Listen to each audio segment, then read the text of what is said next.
When I was the ages 12 to 14, it was 1968 to 1970.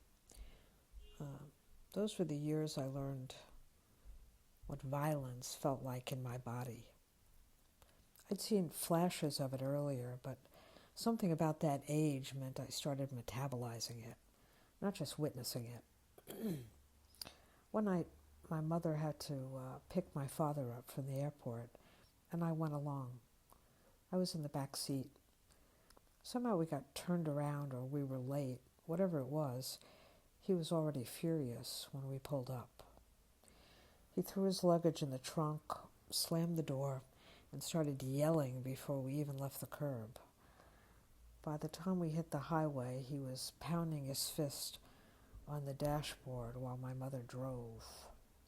Her shoulders hunched, crying, trying to keep the car steady. I sat in the back seat absorbing it.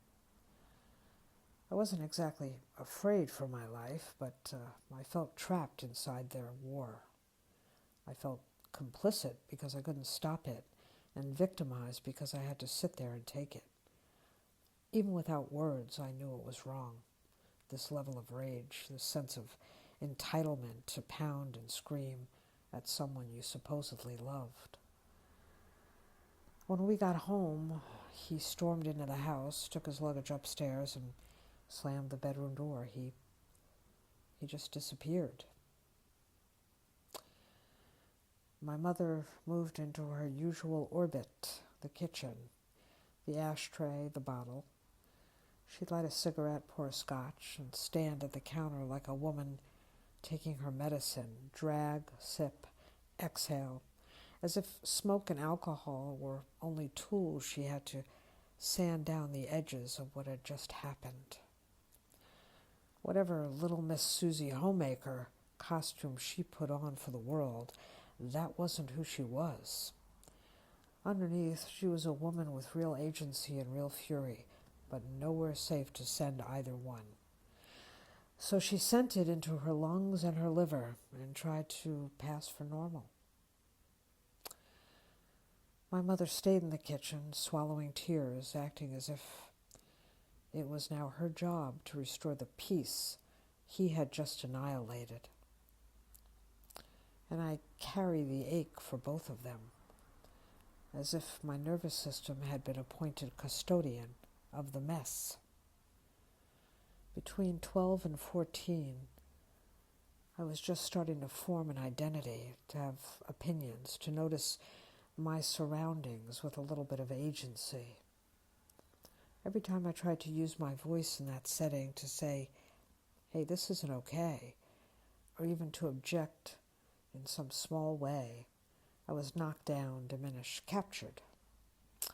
So instead, I learned to digest the rage and violence in silence. That car ride was one of the first nights I understood. This is what grown-up violence looks like, and my body is expected to hold it. Later, when you see me in 1970 and 1973 in a halter top with no bra, jeans dragging on the floor, boots too big, it's easy to call it fashion or rebellion. But part of what I was doing was refusing that car, refusing to dress like the kind of woman who quietly absorbs a man's rage and then cleans up his mess. If I couldn't stop the violence in the car seat, in the front seat, I could at least decide what kind of girl walked out of the back seat. Now, as an adult, I can see they came by it honestly. They'd been handed a script about marriage, success, and control, and told this is what a good life looks like.